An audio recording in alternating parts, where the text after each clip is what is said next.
Bueno, bienvenida, bienvenidos. Arrancamos QR, estamos en vivo por Bravo TV, en el Pase Don Juan Di Natale y Comunistas, en la noche informativa, en la noche de análisis político de Bravo, aquí en el Grupo Perfil. A ver, varias cosas. Quiero adelantar dos o tres temas que son muy importantes también. Ahora nos metemos en el Congreso. Decirles que la información que hoy tiene Irina Hauser respecto del tema Libra es realmente, toda junta es un montón. Yo creo que el gobierno debería estar muy preocupado, mucho más, a partir de ahora está muy preocupado, mueve cielo y tierra para que el tema Libra no avance, sobre todo el tema de la comisión bicameral, que hoy se tendría que tratar. Pero recuerden que la semana pasada le dijimos que iba a haber novedades judiciales. Además de las reuniones, además de quién es Julián P., etcétera, etcétera, el fantasma con el que se reunió Javier Milei. Bueno, además hubo movimientos judiciales muy importantes y las trae Irina Hauser, en un rato nada más nos va a contar. Con Guido Bambini le vamos a dar fundamento económico a lo que hoy se está tratando en el Congreso, las razones económicas, sobre todo, no tanto las excusas del gobierno sobre cuánto sale, sino vamos a hablar de cuál es la crisis económica por la que atraviesan los sectores que hoy están en debate en el Congreso Nacional. Y vamos a hablar, por supuesto, de todo lo que tiene que ver con ciencia y tecnología, porque son días de acampe, día de protesta, en defensa de el esquema de ciencia y tecnología en el país, al calor de la transmisión de lo que está pasando en el fondo del Océano Atlántico. Muy importante también. Y vamos a hablar con Alberto Kornblit, ni más ni menos, una eminencia en la ciencia y la tecnología en nuestro país, hoy en QR. Pero quiero ser disruptivo en el arranque. Es más, les diría políticamente incorrecto. Les va a llamar la atención. Pero quiero que celebremos algo en esta noche. Y quiero que celebremos a la política. Porque en función de lo que está pasando en el Congreso, no solamente por hoy, por lo que viene ocurriendo, decimos, la política vive. Y entonces puede resultar políticamente incorrecto celebrar a la política en esta noche. ¿Por qué? Bueno, en la jornada de hoy, concretamente, porque los sectores que convocaron a esta sesión, es decir, en la previsibilidad de que tendrían que estar para dar quórum y para aprobar, estuvieron, cumplieron. Hablamos de Unión por la Patria, hablamos de la coalición cívica, de Encuentro Federal, Democracia para Siempre, ese sector que se escindió del radicalismo, porque el Frente de Izquierda acompaña también estos proyectos. Es decir, la política va recuperando cierta coherencia. Todo lo que hoy tendría que, o suponíamos que iba a pasar, pasó. Que es que los bloques que convocaron, los bloques que vienen dando discursos para respaldar al financiamiento universitario, para respaldar a los residentes y las residentas de pediatría en todo el país, estuvieron ahí, dieron quórum y votaron a favor, por lo menos en lo que ocurrió con el financiamiento de universidades, que es lo que ya se votó. Vamos a ver cómo resultó efectivamente esa votación o el momento de la votación. Miren. Se cierra la votación. 158 votos afirmativos, 75 negativos, 5 abstenciones. Este es un dato muy importante. Es un número importante además, porque sobraron 2/3 respecto de los presentes. Alguien decía por ahí, faltó uno para los 2/3. Faltó uno para los 2/3 si todos estuvieran presentes. Pero para los que estaban presentes, ¿qué es lo que cuenta? Por ejemplo, a la hora, pensemos en cuando se traten los vetos de Milei para discapacidad y el tema jubilaciones. Bueno, de los presentes, holgadamente se consiguieron los 2/3. Después nos vamos ahí está el cuadro. Y no estamos hablando, ojo, que era algo para observar, y es algo para observar sobre cómo se van a comportar hoy, de los gobernadores que armaron un bloque propio, un frente electoral propio, que ahora se llama Provincias Unidas, Grito Federal, habían dicho en el arranque, que votaron muy dispar. Tuvieron presencias dispares para dar el quórum. Quórum con 133. 129, es decir, por poco, pero se consiguió. Estos gobernadores, Yarlora sentó a sus diputados, Puyaro y Nacho Torres, hablamos de Santa Fe y de Chubut, a ninguno de sus diputados, Sadir de Jujuy y Vidal de la provincia de Santa Cruz, uno y uno. Uno de sus diputados estuvo y el otro no. Es decir, que van a hacer, evidentemente van a hacer lo que vienen haciendo, van a ser muy pragmáticos. Van a tratar de ver cuáles son sus intereses y van a negociar con el gobierno. No estoy contando a ese sector. Estoy contando los que vienen trabajando desde el día 1 en contra de las políticas del gobierno de Javier Milei y de los que se fueron dando cuenta en el camino, que al principio quizá le dieron algunas herramientas, pero que después se ordenaron en los temas más sensibles. En temas jubilaciones, en tema discapacidad, en tema universidad. Vamos a ver qué es lo que pasa en el resto de los temas que se están conversando hoy. Pero es muy importante. Debería generar por lo menos alguna restauración del vínculo con la política. Insisto, lo que preveíamos que iba a pasar, pasó. Hay una coherencia entre la expectativa de qué iban a hacer y lo que hicieron. Y es un dato muy importante en este tiempo, en el cual, por ejemplo, se dan estas otras escenas en el Congreso Nacional. Lo que hicieron, bueno, esto es afuera, esto es fuera del Congreso. Ahora vamos a ver lo que hicieron los diputados del PRO en el momento cuando se empezaba a tratar el tema del Garrahan. Pero miren esta escena, esto es lo que estaba pasando afuera del Congreso Nacional. Miren esta escena. Acá hay un montón de cosas para decir. Un montón de cosas para decir. Primero, que le da mucha más importancia a lo que hicieron dentro del Congreso ese sector de la política que no se deja llevar tanto por los ánimos de lo que pasa afuera. Porque es cierto, hay una constancia de jubilados y jubiladas cada miércoles, hay una constancia de algunos sectores que acompañan, pero convengamos que sigue faltando gente en ese lugar, en esa escena que acabamos de ver. Sigue faltando gente. Piensen que ese sector de la política hace lo que hace en un momento en que la CGT va a tener una presencia apenas testimonial en la peregrinación de San Cayetano que comienza mañana 7 de agosto. Las dos CTA van a estar, pero la CGT va a mandar a sus cuadros orgánicos, que es como decir, estoy pero no estoy. Voy más o menos por compromiso. ¿Qué dicen desde la CGT? No, bueno, es un año electoral, viene la renovación. Es una vergüenza lo de la CGT. Francamente no sé cómo se miran al espejo dirigentes sindicales que han tenido la vocación en sus vidas de representar a la clase trabajadora y no están donde tienen que estar. Y tampoco se habían comprometido a ir a algunos gremios, a ir a acompañar a jubilados y jubiladas. No están. Entonces, esa escena dice la constancia de jubilados y jubiladas, el compromiso de la prensa, de los reporteros gráficos y también habla de la gente que faltaba. ¿Qué otra cosa ocurre en ese lugar? El ensañamiento de la policía o de la fuerza de seguridad con los reporteros gráficos. Yo quiero contarles algo por si no lo vieron. Esto es Rivadavia y Paraná. Avenida de Mayo, unos metros más hacia Plaza de Mayo, estaba cortada por un cordón policial. Es decir, no había tránsito en toda Avenida de Mayo. Estaba cortada las perpendiculares a Hipólito Yrigoyen y las perpendiculares a Rivadavia. Estaba todo cortado. La presencia policial impresionante. Había un vallado también cerca del Congreso, es decir, los que estaban movilizados y la prensa y el CEPA, que son los de Naranja que están colaborando con las personas heridas, estaban encerrados entre la policía. Y ese grupo que estaba ahí no estaba obstaculizando nada. Ese grupo era gente de CEPA tratando de asistir a un herido y reporteros gráficos que estaban asistiendo o tratando de tener algún registro de lo que estaba pasando. Y viene un camión hidrante y les tira a muy pocos metros un chorro de agua que sale con mucha presión, con mucha fuerza. Un camión hidrante que para quienes están habituados a la lucha es un elemento no solamente disuasivo, sino de mucha preocupación. ¿Por qué? Porque históricamente el camión hidrante además marcaba gente. Tenía agua con colorante que marcaba lo que después se iban a agarrar. Los policías, los infiltrados, los iban a buscar y se los llevaban detenidos. Pero además, miren lo que cuenta la Comisión por la Memoria, que está muy presente también en estas movilizaciones, que, si lo podemos poner al aire, que además, dice, bueno, la policía de la ciudad reprimió la marcha de jubilados, el cuerpo de infantería avanzó sobre los y las manifestantes disparando con proyectiles de birna, lanzando gas pimienta a mansalva y agua con productos químicos. Por lo menos 25 personas fueron heridas. Es decir, que además no es solo agua, como vamos a ver a continuación, ya lo vamos a ver, sino que además es agua con algún elemento químico que también genera alguna irritación, alguna molestia. Pero insisto, la potencia que tiene ese chorro no es cualquier cosa.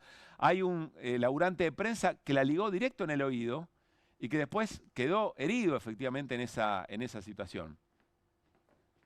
Miren por qué le decía no es solo agua. Y acá ya entramos en otra faceta de las cosas que están pasando en esta jornada, que son simbólicas y representativas de lo que nos viene pasando hace bastante tiempo ya en la Argentina.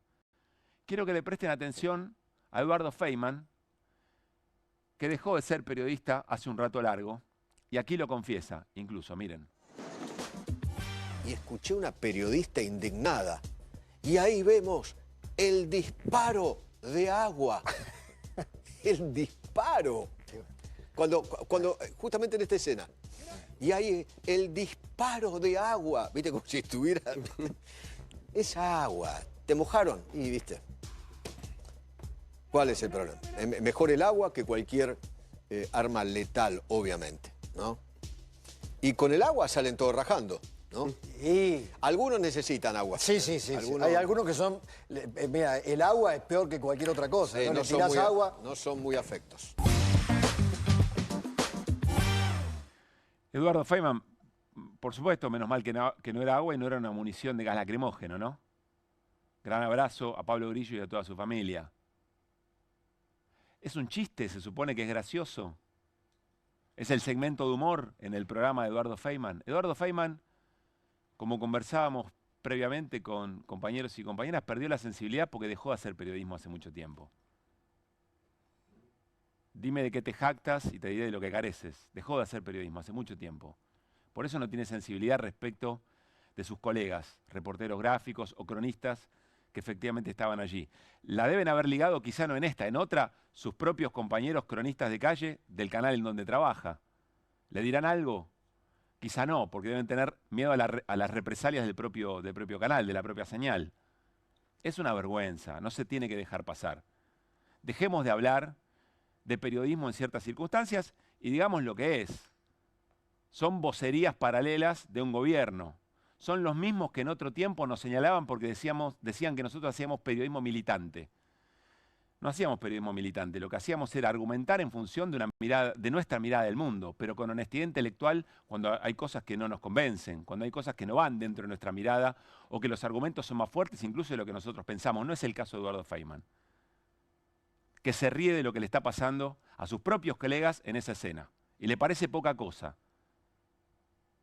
Poca cosa un camión hidrante a 30 metros, cuando hay alguien todavía peleando por su vida porque le revolearon por la cabeza una granada de gas lacrimógeno. Vamos, es un montón. No lo dejemos pasar, es un montón. Quedémonos en esta escena, porque no es el único que en las últimas horas da la nota, con pretensiones de periodismo. Y además de periodismo independiente, ¿no? Son los que deciden quiénes son periodistas y quiénes no, y quiénes lo ejercen de manera independiente y quiénes no. Vamos a hablar de los creadores de Revolver la basura está de moda. Lucas Morando, otro canal. La basura está de moda, ¿no saben a qué me refiero? Me refiero a esto, miren. La ciudad tiene todo un esquema de contenedores que no existió siempre y que lo pusieron en los últimos años. Está buenísimo. Se hizo moda que la gente o viva ahí o vaya a hacer su ¿Cómo se hizo moda que la gente viva ahí? Hay un montón de lugares que está pasando eso. La gente vive en los contenedores. Hay gente que o duerme en los contenedores o revuelve la basura. Se hizo moda, habla de un momento social complicado. Morando pasó Jonathan Viale y te dijo, che, es un montón. Pero esto fue ayer, si no me equivoco, ¿no? Revolver la basura se puso de moda. Dormir cerca de los contenedores o en la calle se puso de moda. Mira vos, bueno, quizás fue un error, quizá no quiso decir lo que dijo. Pero cuando lo confirman una y otra vez, en ese mismo sentido, con ese mismo tipo de comentario, con falta de empatía. Miren, si algo hay que tener para laburar de periodista es empatía respecto a lo que le pasa al otro. Te guste más, te guste menos las políticas públicas de un gobierno determinado, pero lo que no te puede faltar es empatía por el otro. La vocación periodística tiene que ver con eso, con lo que nos está pasando alrededor, con una curiosidad, con un desafío a lo que creemos que está mal. No con esto que vamos a ver que pasó hace un rato nada más, miren. ¿A cuánto se iría? ¿Se mató alguien? ¿A cuánto se iría? No escuché un jubilado. ¿A cuánto se iría la jubilación mínima mínima si se aprueba, si no se sostiene el veto. ¿Se mató a alguien? Jubilado. ¿A cuánto se iría la Jubilado. ¿A cuánto se iría la...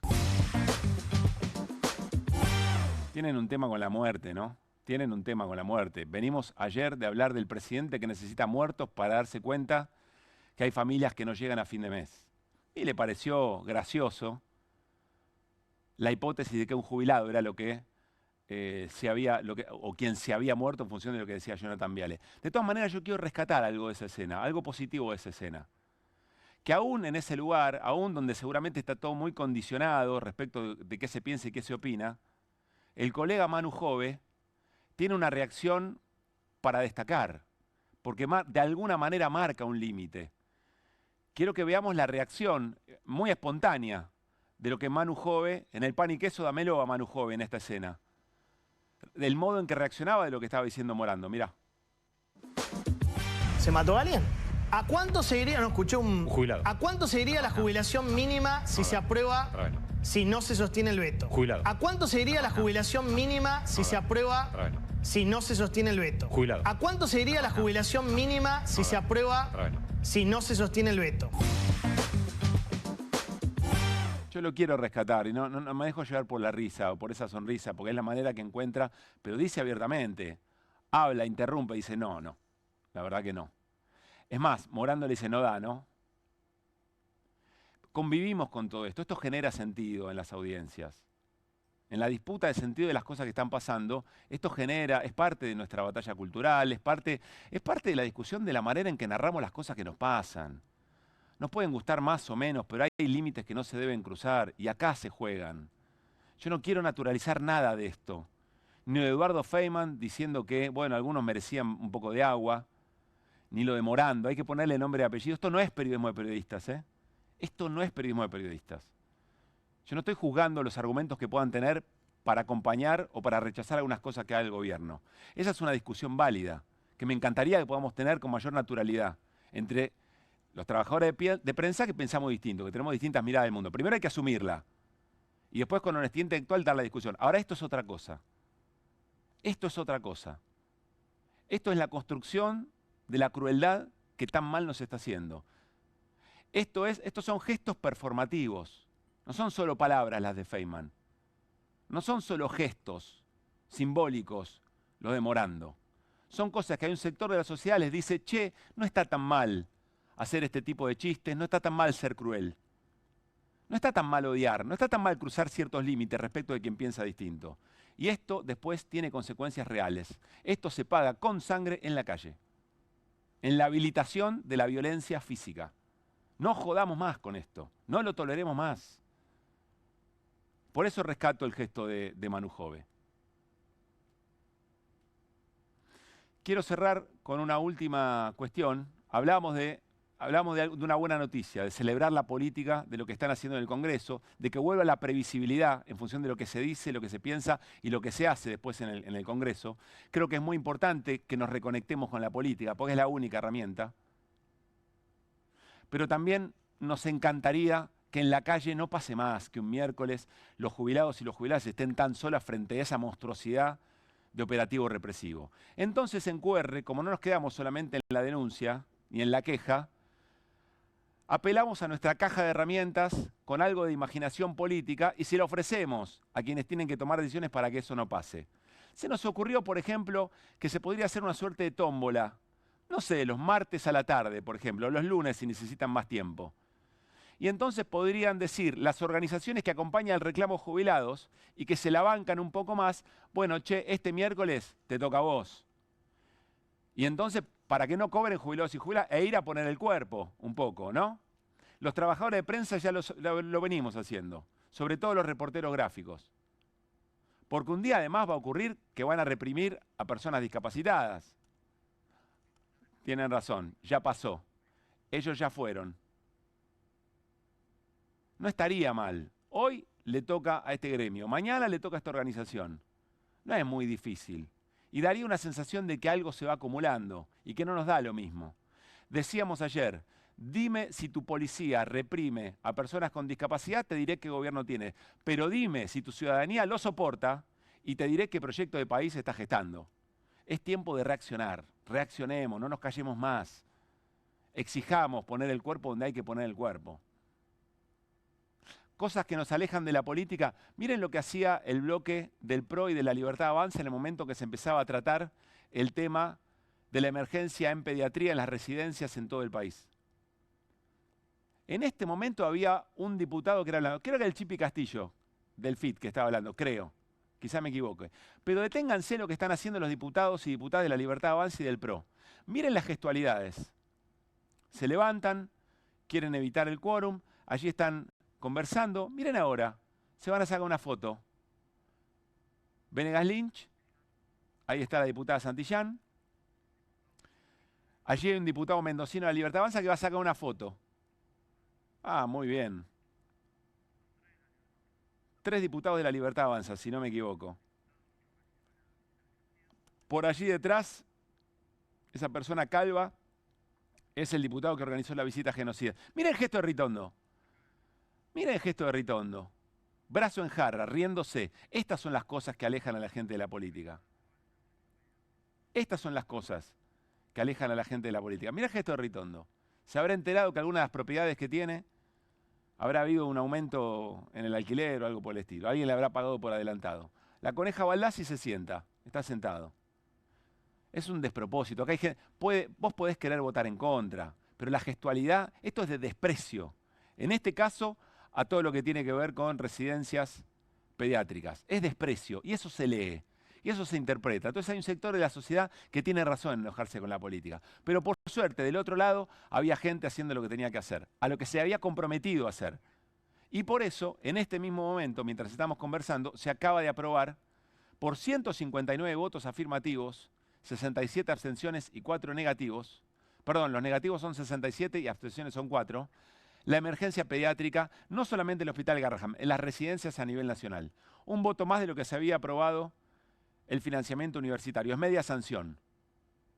Cerremos con esto, cerremos con esta imagen. La política vive. Esta es una apertura de programa que celebra a la política que se compromete y que hace lo que tiene que hacer.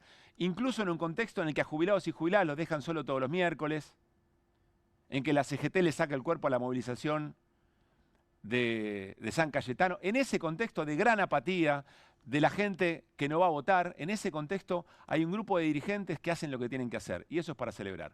Arrancamos QR con las voces del día.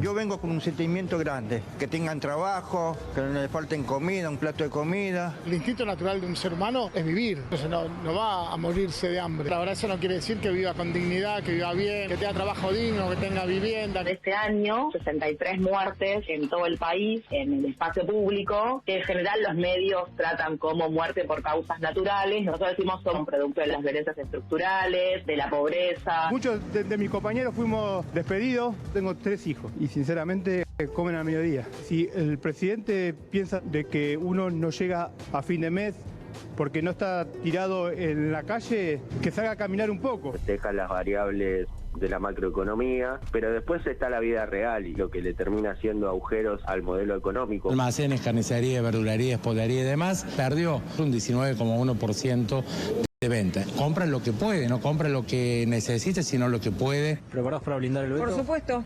Responsabilidad fiscal. No reconozco nuestra sociedad ahí. Pero imagínate para mí cuando además veo a personas con las que compartió el gobierno asociándose a esto. Atreverme a pedirle al pueblo, que a través de sus representantes consiguió estas 3 leyes, que se movilice cuando se traten los vetos. Que cada uno pelee también por los derechos. Patricia Bullrich acaba de mandar la Policía Federal para desalojar a los trabajadores de Seco.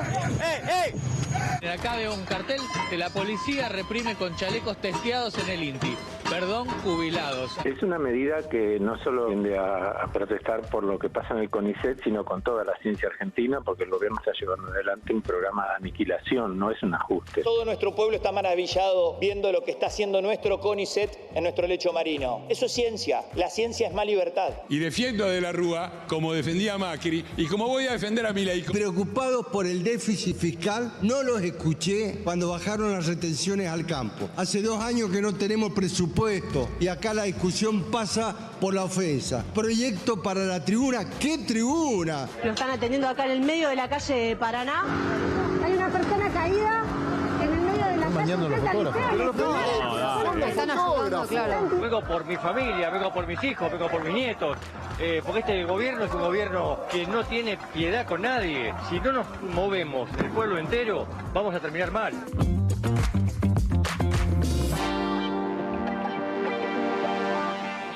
Muy buenas noches, Irina Hauser. Buenas noches. Hola, Guido Bambini, ¿cómo estamos? Buenas noches, ¿cómo estamos? Bueno, dame un poquito lo que está pasando en el Congreso en este momento, si podemos, querido Juli.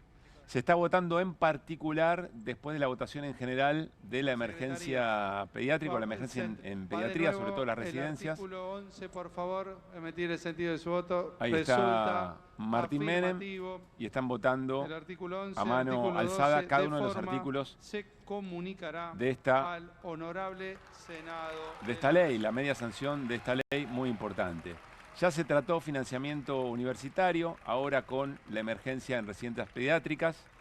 A continuación, si no me equivoco, se va a tratar todo lo que los gobernadores por consenso habían firmado, es decir, modificación al reparto de los ATN y el impuesto a los combustibles para que sea coparticipable.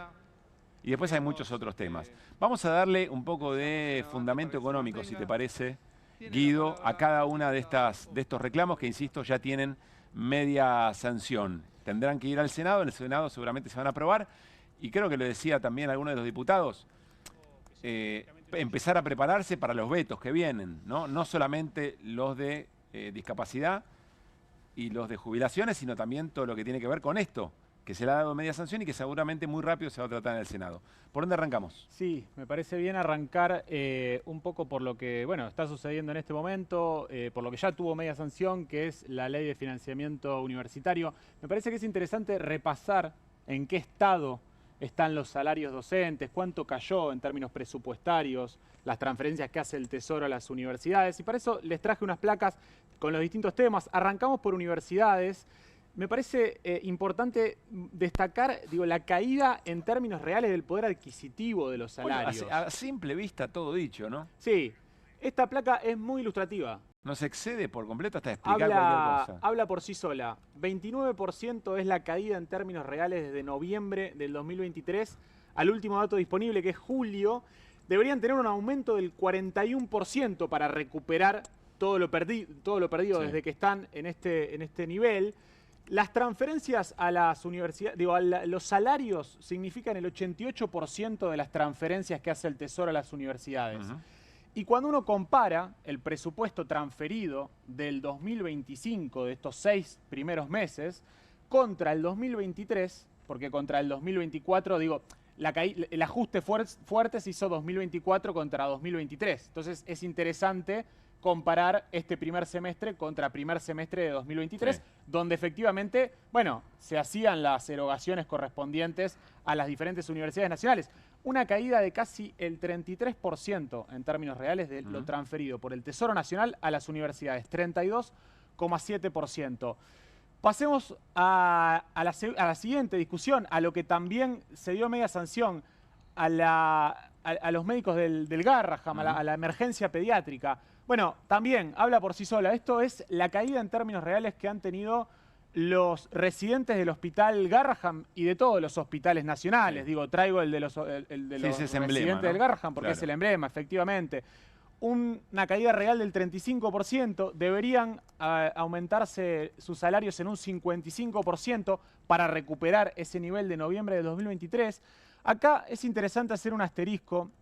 Ustedes recordarán que intentó resolver este problema de salarios tan magros, tan alicaídos, el gobierno nacional, hace 2 meses, en junio, dando supuestamente esta beca institución, en donde los residentes del Garraham pueden optar por percibir esta beca institución que les da, además de su salario que ronda 1 millón de pesos brutos, 500.000 pesos por parte directamente del hospital Garraham en este caso.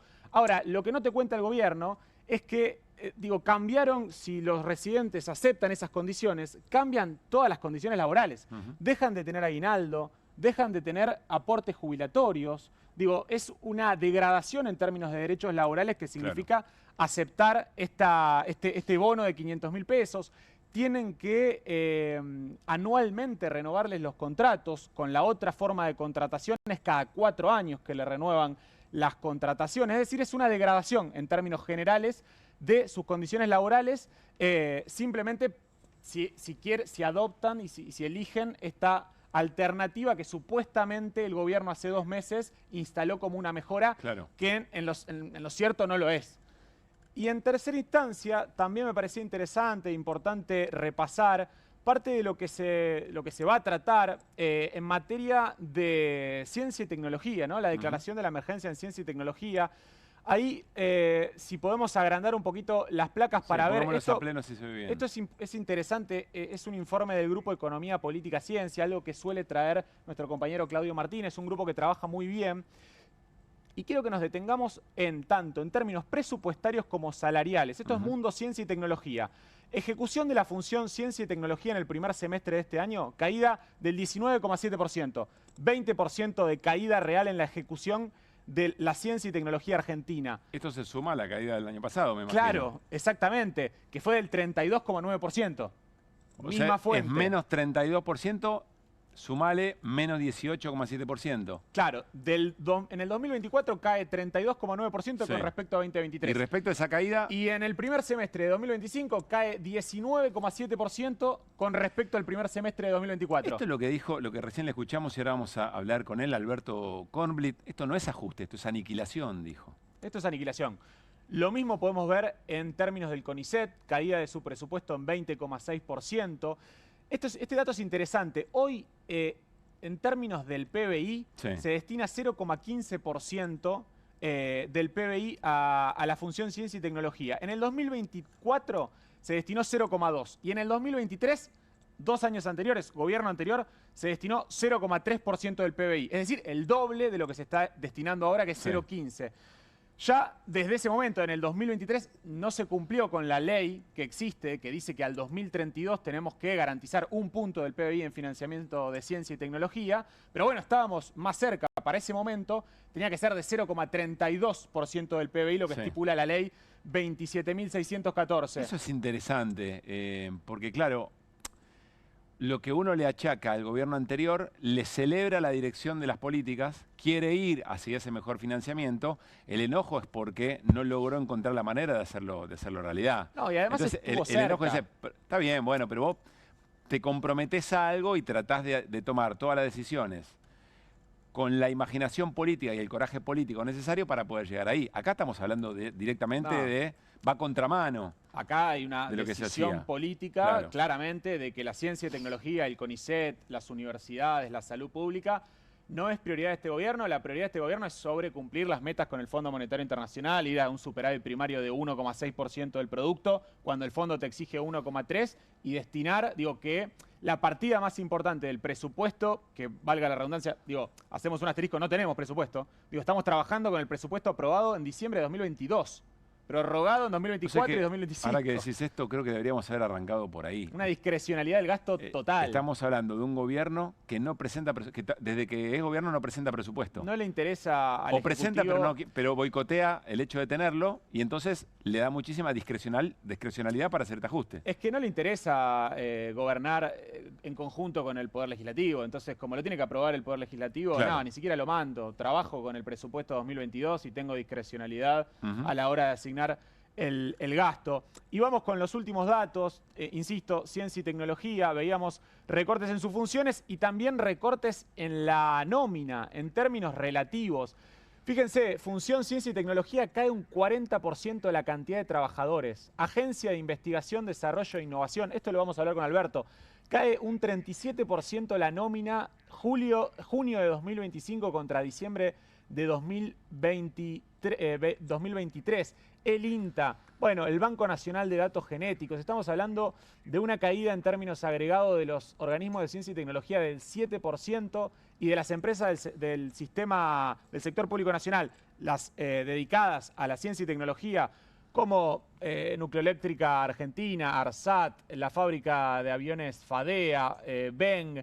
Bueno, Dioxitec, la empresa que se encarga de producir dióxido de uranio en el ciclo de uranio, están trabajando con un 13% menos de su nómina, de gente que o se retira porque los salarios no dan abasto, ahí lo tenemos más en grande, o es echada, digo, porque también ha habido recortes en términos del personal de la administración pública. Un reflejo de que claramente no son las prioridades de este gobierno la ciencia y tecnología, la educación universitaria y la salud. Por suerte han tenido media sanción estas dos primeras leyes. Esperemos que suceda lo mismo esta noche con la emergencia en ciencia y tecnología y que efectivamente el Senado las convierta en ley. Bueno, en un ratito, insisto, vamos a hablar con Alberto Conblit, investigador superior del CONICET, una eminencia en la ciencia y la tecnología en la Argentina, y vamos a tratar de caracterizar esto, porque da la sensación que, además de que no le interesa, también hay gente que hace negocios con el retiro del Estado de estas funciones, y hay presiones hasta geopolíticas para que la Argentina salga de la cancha en algunas áreas específicas del desarrollo tecnológico. Creo que podemos saludar a Lula González, colega del Destape. Ya habíamos conversado con ella porque ya había sido reprimida por parte de la policía. Vamos a compartir, antes de saludarla, un testimonio, un video que ella grabó de la represión de hoy a jubilados y jubiladas y también a propios colegas de la prensa. A ver. Una montonadera. Vamos a ver. ¡Ay! Nos empiezan a golpear con los escudos. Recordemos que la semana pasada está el padre Paco. Cuidado. Están tirando con los escudos a los fotoperiodistas. Bueno, ahí están gaseando otra vez por encima de los escudos. No se entiende, la verdad. Uy, no. No. Cuidado, Lula. Ahí está el padre Paco. El padre Paco Olveira. ¡No, está apuntando el carro hidrante! ¡Cuidado! Bueno, directo a la cámara. Acaban de tirar con el chorro del camión hidrante al móvil del Destape y a los que se están manifestando está el padre Paco Olveira ahí. ¿Estás bien, Lula? Ay, no sé si lo perdimos. A ver. ¿Lula? Le pegó de lleno el chorro. De lleno el chorro. Y a Nico. ¡Carro hidrante! Nos tiraron con el carro hidrante a Nicolás. Y están revisando un cerco. Está el padre Paco. A ver, vamos a tratar de... ¿Estás bien, Lula? ¿Nico? Están bien los dos, ¿no? Resguárdense. ¿Se escucharon balas? ¡Ah, los fotoperiodistas! Bueno, tremenda la imagen, ¿eh? Estábamos compartiendo aquí con Irina y con Guido y nos sorprendíamos, no había visto yo este registro de Lula González. Quien está hablando es Mati Colombati, su compañero en el Destape. Lula, Pablo Caruso, Irina Hauser, Guido Bambini, en QR te saludamos. ¿Cómo estás? Hola chicos, muy buenas noches también a toda su audiencia. La verdad que un día más súper conmocionados, ¿no? Por lo que fue hoy. No esperábamos este tipo de utilización de la violencia totalmente desmedido, ¿no? Y no sé, hoy me quedaron resonando unas palabras del padre Paco, que también estuvo en ese momento. Me da la sensación que de alguna manera experimentan con nosotros, ¿no? Las fuerzas de seguridad, porque el miércoles pasado ocurrió lo que nos tiraron con perdigones, que tenían una suerte de gas pimienta, y le tiraron, lo pudieron ver en lo que le pasó al colega Nico Munafó, ¿no? Sí, claro. A mí también me gasearon.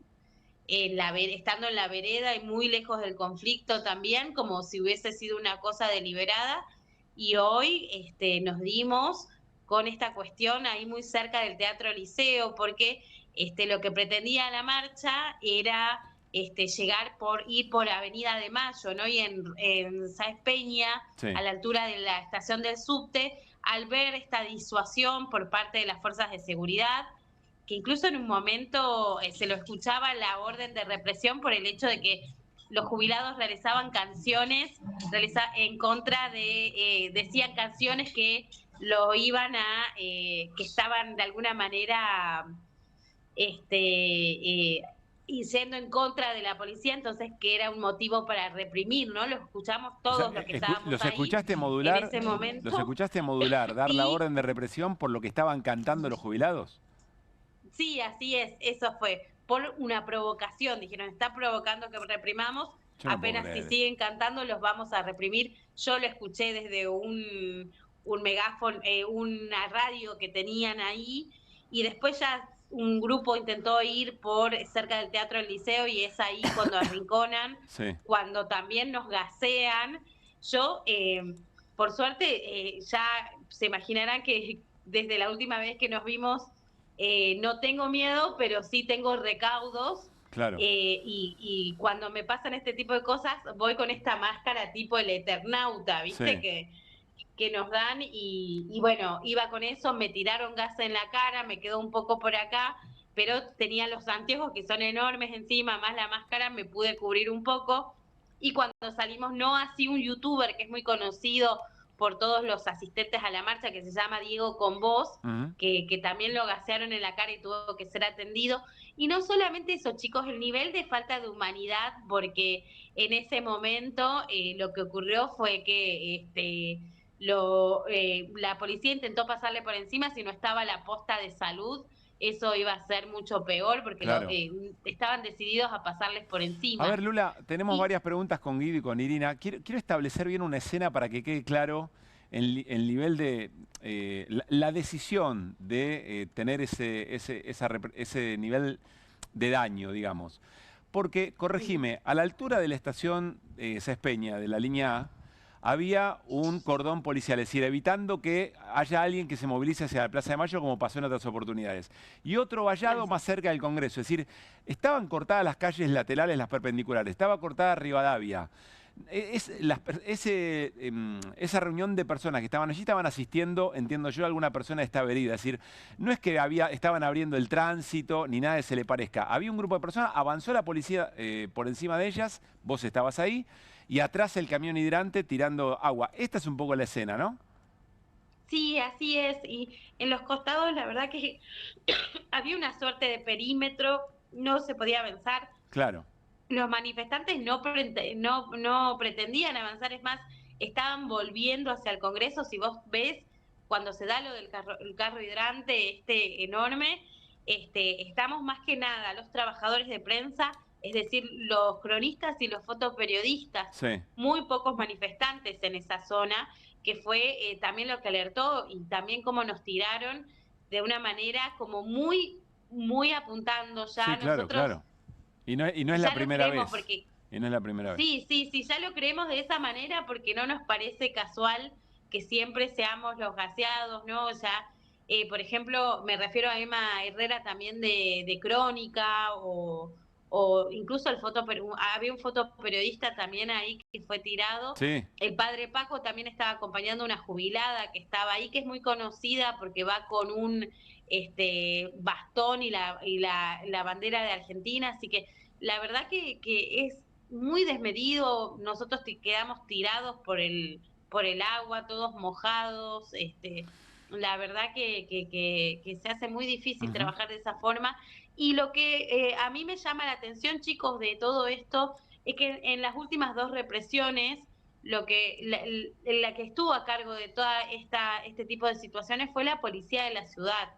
La policía de la ciudad, generalmente cuando fue en algún momento a permitir que no pasen a Avenida del Mayo en alguna oportunidad, no tenía ni siquiera la cantidad de efectivos, ¿no? Y en estas oportunidades ya va con la hazaña, no solamente de la semana pasada gasearnos en la vereda, sino también de realizar este tipo de cercos que incluso te dejan, quedas a merced de ellos, porque quedan con sus escudos y te pegan sin ningún problema. Tiene pregunta Irina Hauser para hacerte, Iri. ¿Qué tal, Lula? Buenas noches. ¿Sabes qué te quería pedir? Si nos podés contar, cuando haces esta cobertura, ¿no? ¿Cómo la encarás? ¿Qué es lo que vas a buscar? ¿Dónde pones el ojo? ¿Qué es lo que vas a ver? ¿Y qué termina pasando? ¿No? Para que quien te está escuchando entienda cómo se labura.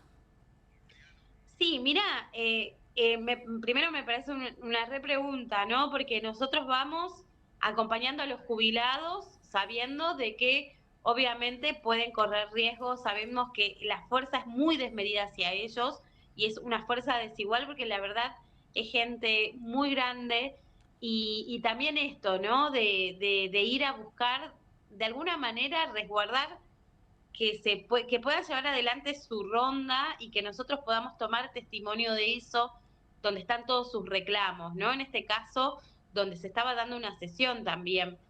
Y la verdad que nunca esperamos una situación violenta.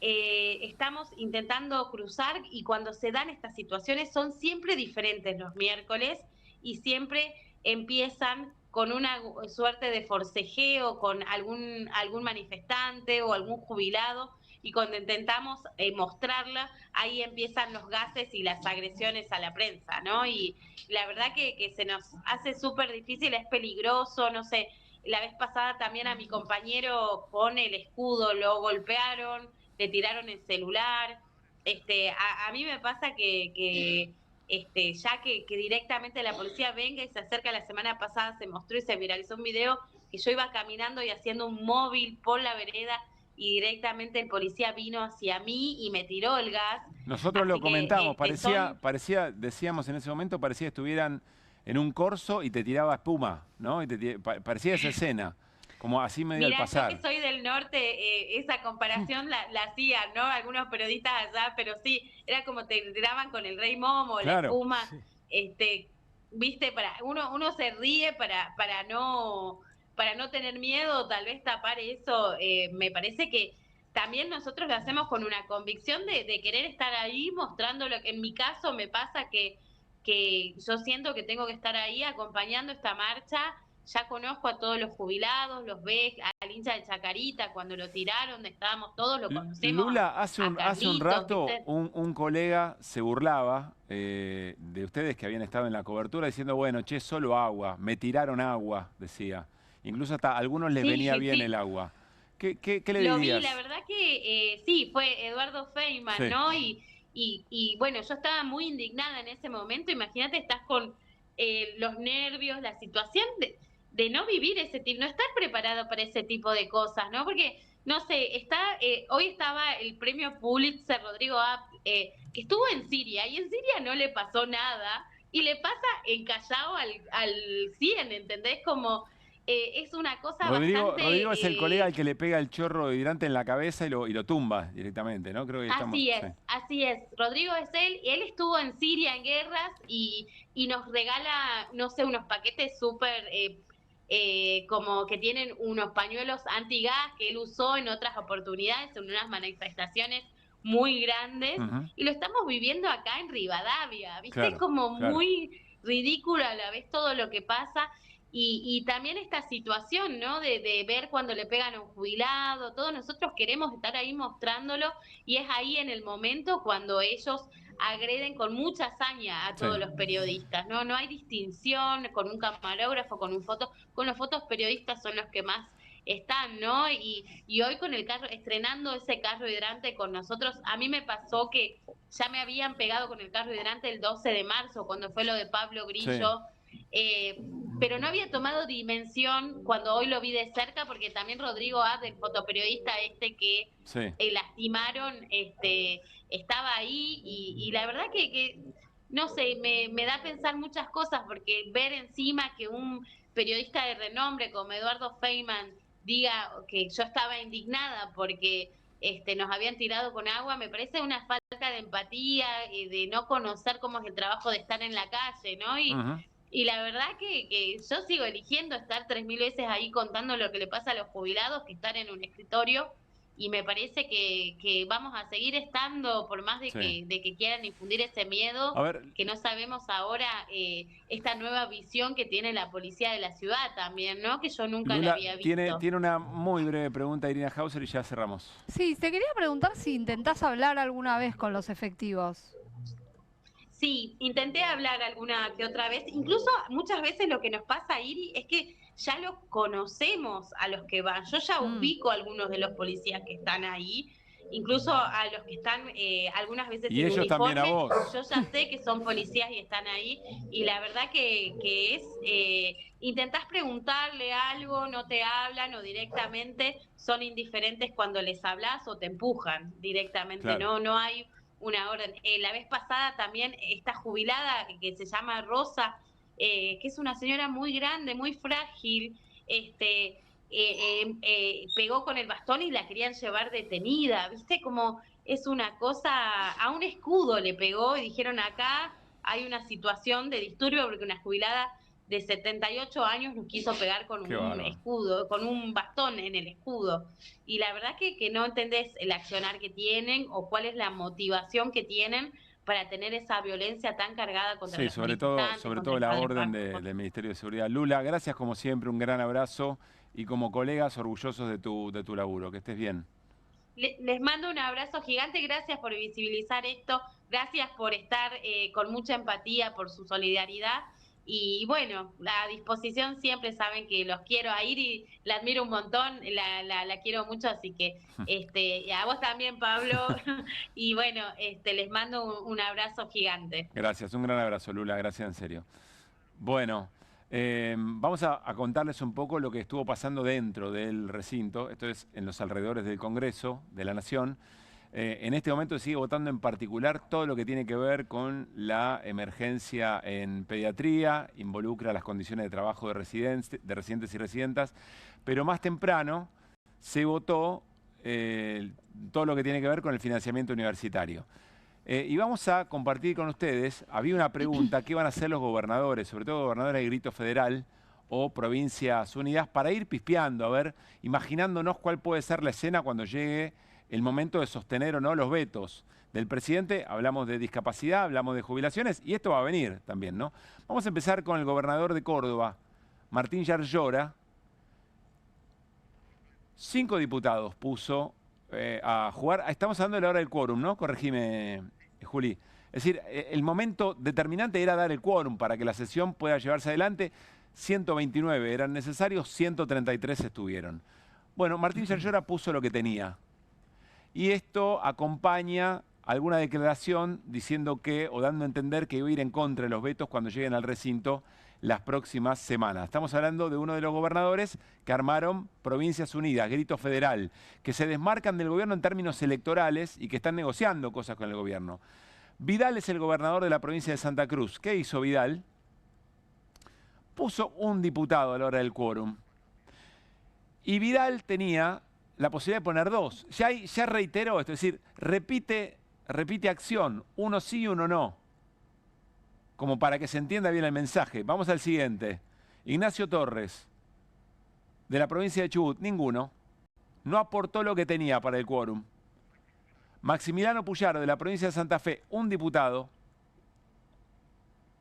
También tenía más para ofrecer, pero es decir, también da un mensaje. Bueno, algo pongo una ficha, pero para que se interprete la ambivalencia.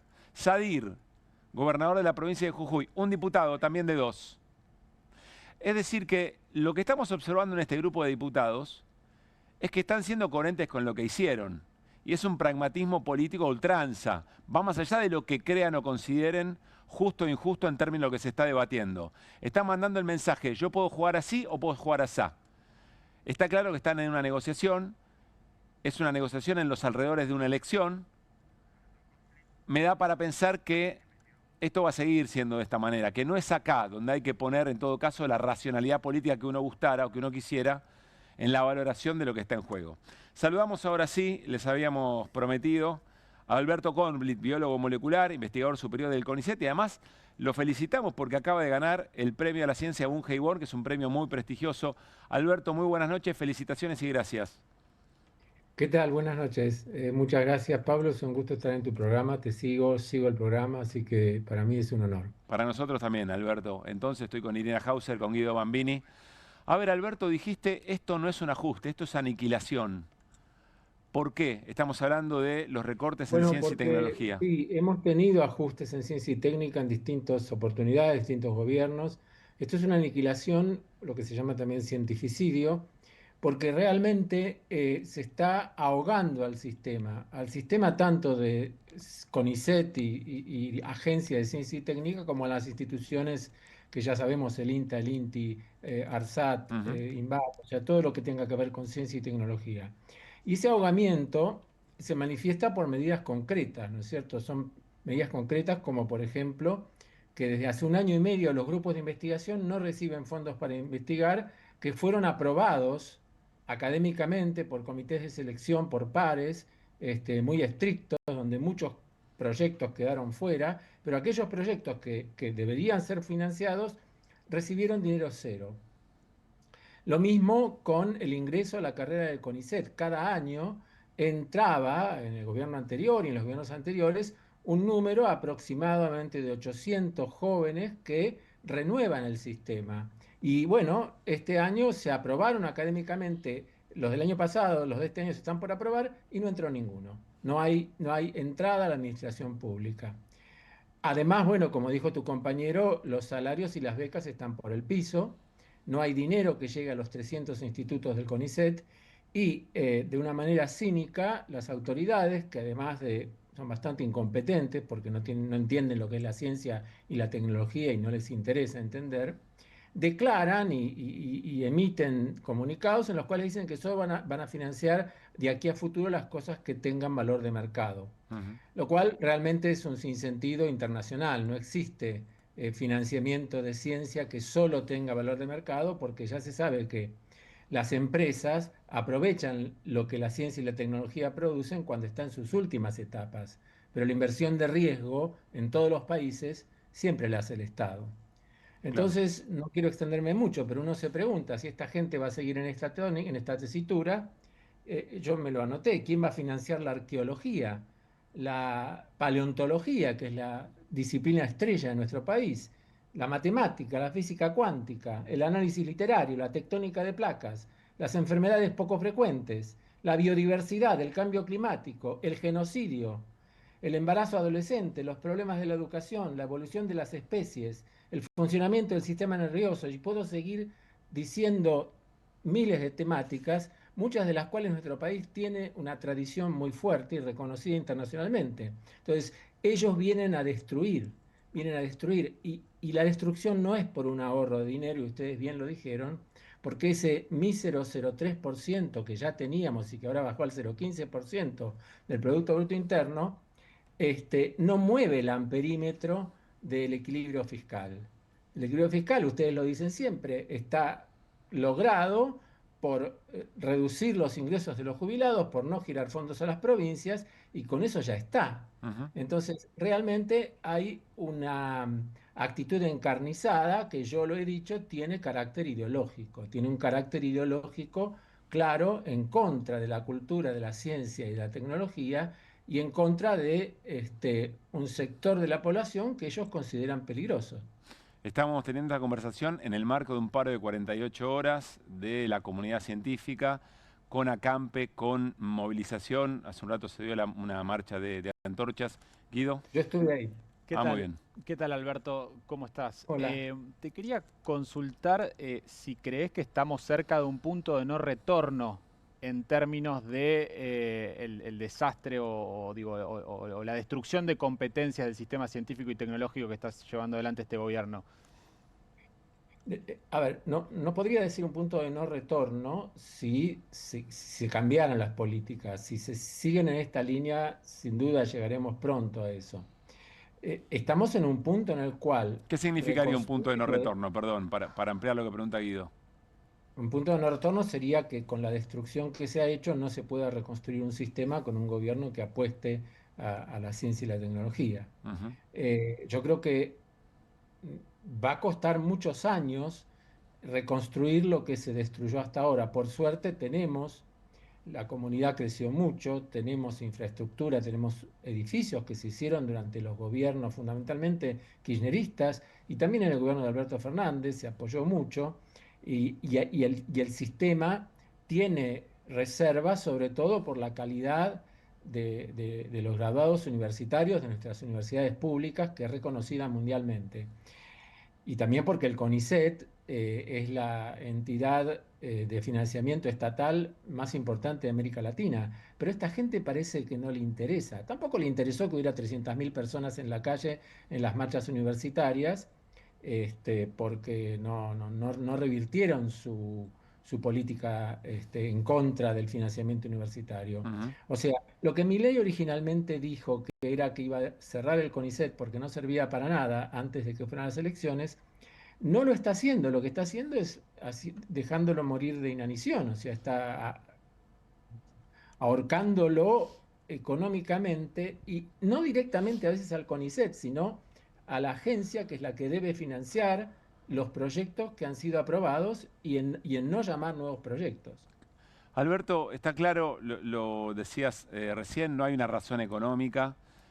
Vos decís que hay una suerte de dogma ideológico por detrás. Te pregunto, ¿ves algún tipo de presión desde el exterior, una presión en el marco de una disputa geopolítica? Porque está claro que Argentina supo tener un avance muy importante, por ejemplo, en energía nuclear, también en todo lo que tiene que ver con el espacio y la exploración. ¿Ves presiones internacionales ahí también?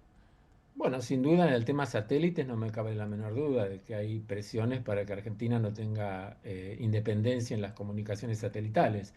En otros temas, en general, no solamente el poder económico concentrado internacional, pero sino nuestro propio poder económico local, es bastante ignorante respecto de la importancia de la ciencia y la tecnología en agregar valor agregado a la extracción primaria, y posiblemente sueñen muchos, incluso algunos que son dueños de empresas que por ahí se reciclan al mercado financiero, sueñen con un país primarizado, o sea, un país que solo exporte productos de la tierra, agricultura, minería, petróleo, pero que no desarrolle o no favorezca el desarrollo independiente de su industria. Claro. Y se sabe que en ningún país del mundo la industria puede florecer y desarrollarse y generar innovación si no es con una base tecnológica y científica. La ciencia básica, esto que mencioné antes, es necesaria para la sociedad. El que va a sufrir es el país. Los científicos, bueno, sufrimos, pero somos una pequeña proporción de la población del país. Pero los que van a sufrir con la destrucción son el país en todo. O sea, vamos a tener problemas serios de ni siquiera poder importar tecnología porque no vamos a tener gente que al hacer investigación entienda de qué se trata esa tecnología. Entonces, es realmente grave. Yo creo que, mire, ustedes mencionaron el paro de ahora. Es muy difícil parar la actividad científica porque no hay nadie que se sienta afectado directamente. Claro. Pero ahora hubo una marcha. Yo no estuve todo el día en el polo científico, fui a la noche, a las 8 de la noche, antes de venir a casa para hablar con ustedes. Y la verdad es que me llamó la atención y positivamente. Había unas 500 personas con velas, marchamos, mucha gente joven, yo era el más viejo probablemente, pero me llamó la atención que, a diferencia de otras marchas, había muchas bocinas de aprobación. Y había gente en los balcones que también aprobaba. Y eso fue muy reconfortante. Yo lo llamo el efecto estrella de mar, o sea, el efecto de la sensibilización de la población frente a actividad de investigadores del CONICET en alta mar y el fondo marino. Pero bueno, esperemos que no sea efímero, que la población se dé cuenta que el problema de la ciencia no es de los científicos, es de todo el país. A ver, Alberto, tengo una última pregunta sobre esto que estás mencionando, porque evidentemente capacidad para generar movilización hay. Las universidades, la ciencia y la tecnología, todo ese esquema que me parece que estamos hablando en algún punto de lo mismo. Y vos sabés que empezamos a hablar con consultores que hacen focus group y dicen, bueno, si todavía hay una suerte de acompañamiento considerable en función de todo el daño económico que ha hecho el gobierno de Javier Milei, probablemente abrazados a la idea de el sistema a mí no me respondió, no me dio respuestas y acá aparece un antisistema que patea todo. Pero cuando empiezan a preguntar puntualmente, por ejemplo, temas jubilaciones, temas discapacidades, temas ciencia y tecnología o universidades, aparece un rechazo, incluso de los que siguen acompañando a Milei en términos generales. ¿Qué es lo que falta entonces? ¿Qué crees que falta para que...? Es un tema que vos lo planteás siempre, no es que me lo plantees a mí. Así es. Gracias por esa escucha atenta. Gracias por la escucha atenta. Es un tema que, ¿qué es lo que falta? Bueno, en cierta medida falta unidad de los sectores que saben que este es un gobierno de ultraderecha con connotaciones fascistas, y para que yo diga eso que tiene connotaciones es porque tiene apoyo popular, porque no existe fascismo sin apoyo popular. No hay la historia del fascismo tradicional de Italia, o el franquismo en España, o el nazismo en Alemania, son movimientos que pudieron existir y florecer porque tenían una parte de apoyo importante del pueblo. Entonces, ¿qué pasa? Yo creo que hay una falencia, primero en la unidad de oponerse a todo esto y tratar de revelar que realmente es un gobierno de cínicos y obviamente que favorecen a los sectores del poder económico, pero también me gustaría pensar que si en algún momento volvemos las fuerzas progresistas, que pensamos de una manera distinta, tenemos que venir con medidas muy concretas y enunciarlas desde ahora, aunque piensen que son piantavotos. Tenemos que tener claro qué es lo que se quiere hacer, porque si no, el sector de la población que estuvo desilusionado no va a tener nada a cambio. O sea, puede no querer las cosas que hace Milei y su gobierno, pero no tiene de dónde agarrarse para mostrar simplemente no es que estamos en contra, sino que queremos construir algo distinto. Algo distinto que no es mágico, que es esforzado, que va a ser difícil, que tiene que ser mejor que lo que hubo, pero que tiene que tener medidas concretas. Yo voy a decir pavadas, qué sé yo, vamos a nacionalizar el comercio exterior, vamos a... ¿qué se va a hacer con la deuda con el fondo? Claro, ¿qué se va a hacer con la deuda con el fondo? ¿Va a ser una cosa inhablable y no se puede hablar de ese tema? Entonces, son esos elementos que hasta ahora un sector del progresismo no quiso nunca mencionar porque tenía miedo de que podría perder un sector de la clase media. Bueno, señores, la clase media, ese sector de la clase media que temían perder, ya se perdió. Entonces, vamos a ver qué hacemos para ganar, pero no siendo condescendiente. O sea, yo estoy haciendo un planteo que evidentemente parecería medio ingenuo, es un planteo de izquierda, obviamente. Pero yo quiero... Una sola cosa quiero aclarar, que lo dije esta mañana en el programa de Ariel Jalar. Cuando Milei dice que la justicia social es envidia y que es robarle a quien tiene, porque uno no tiene, entonces le roba a quien tiene, ese es el planteo contrahistórico, ahistoricista, porque desconocen ese planteo, algo que supuestamente estaba asentado en la sociedad, que es que la injusticia social es consecuencia de un robo.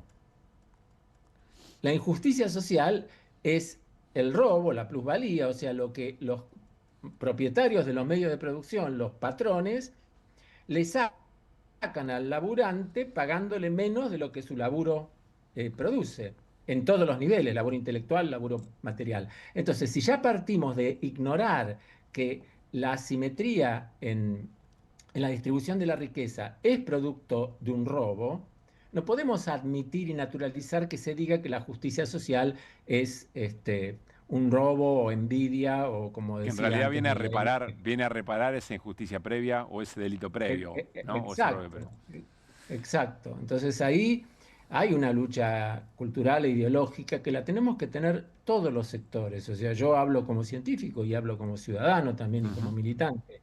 No puede quedar esto así, no podemos aceptar las cosas. Saludo lo del Congreso de hoy, que vos también saludaste como un ejercicio de la democracia representativa. Me parece que es muy estimulante, pero también hay que saber qué pasa si se producen los vetos. Y creo que hoy lo dijo una diputada de Unión por la Patria, dijo, bueno, nosotros ya hicimos esto. Ahora, si vienen a vetarlo, hay que salir a la calle. Alberto, y hoy, sí.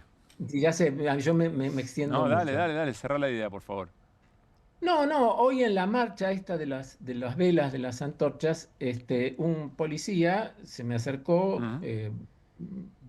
medio como bravuconamente. Y yo no dejé que me bravuconeara, básicamente porque yo considero que ellos son infractores. Nosotros estamos ejerciendo un derecho constitucional y ellos lo están infringiendo. Entonces no me voy a poner en la actitud de que soy víctima. Ellos son los infractores y nosotros somos los que estamos defendiendo un derecho constitucional a marchar por la calle. Pero se generó una ping-pong, y en un momento abajo, bueno, si ustedes no se ponen en la vereda, voy a llamar a las fuerzas y la van a pasar muy mal. Y yo le digo, ¿y a vos te gusta que nosotros la pasemos mal? No, yo le estoy diciendo que cumplo mis órdenes. Yo no te pregunté si vos cumplís tus órdenes, te pregunto si a vos te gusta que la pasemos mal. Por supuesto dijo que no, pero yo no le creo. Alberto, gracias por muchas cosas, por tu compromiso, por tu apuesta permanente y gracias por esa escucha atenta que nos dispensás. Un gran abrazo. No, gracias. Abrazos a todos ustedes, también a Martín, que hoy no estaba. Que esté muy bien.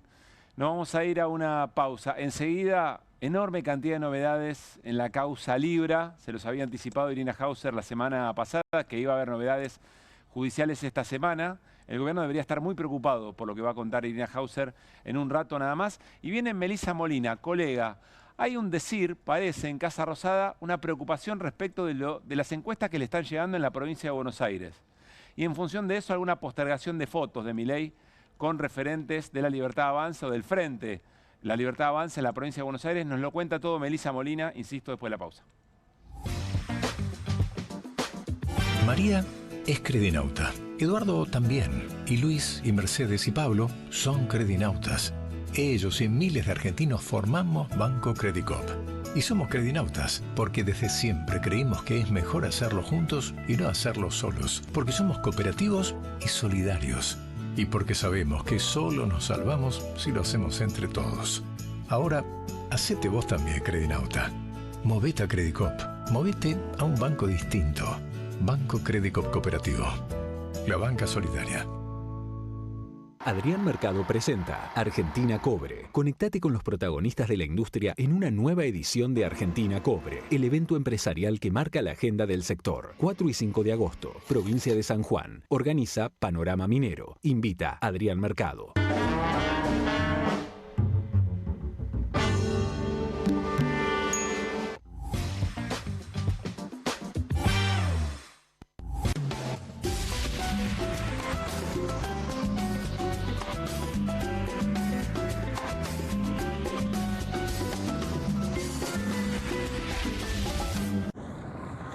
¿El dolor de garganta arruinó tu día? Confía en Strepsils para darlo vuelta.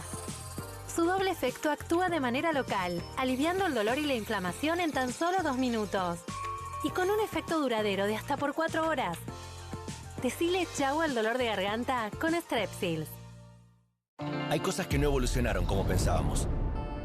Nos dijeron que seríamos capaces de teletransportarnos. O que al menos ya sabríamos la diferencia entre el tire y empuje de una puerta. Nada de esto pasó, pero Koffler sí evolucionó. Porque cambió su selección de cacao y lo combinó con la cantidad justa de leche. Y con tiempo y dedicación logró un chocolate más suave y más cremoso. Nuevo Koffler. Mucho más suave. Mucho más cremoso. Bienvenido a todo Latinoamérica. Caras TV llegó a DirecTV, el canal de las celebridades. Entretenimiento exclusivo las 24 horas del día. Más Caras, con la conducción de Héctor Maugeri. Red Carpet, Caras News, Caras Realeza, Caras Fashion, Caras TV. Llegó a DirecTV. Contenidos exclusivos para toda Latinoamérica.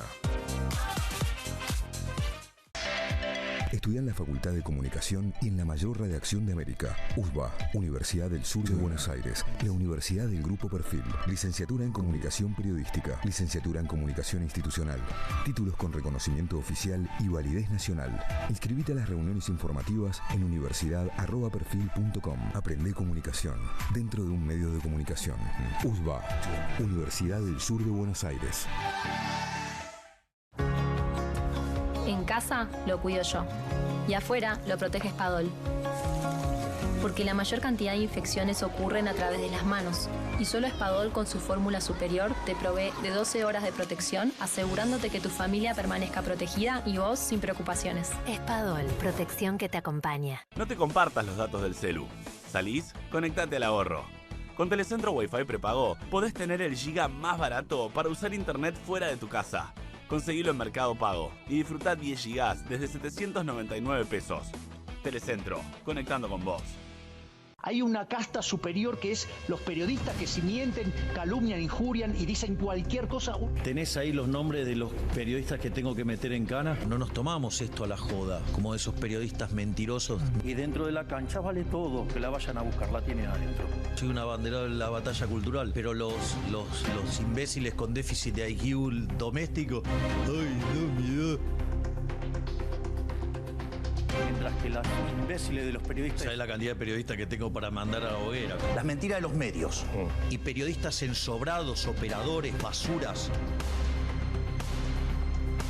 No me venga con que son inocentes. No digo que sean tan malos como los periodistas. Digamos, raya el mal gusto propio de cerdos. Creo que es una ofensa decirle periodista así. Milei odia al periodismo. Nosotros amamos al periodismo.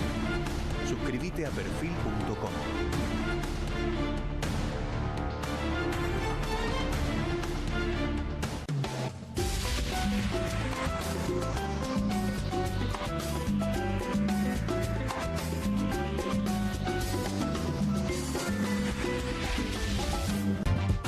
Hasta las 12 aquí en Bravo TV ya viene Melissa Molina. Vamos a hablar de lo que está pasando en la provincia de Buenos Aires. 7 de septiembre, las elecciones.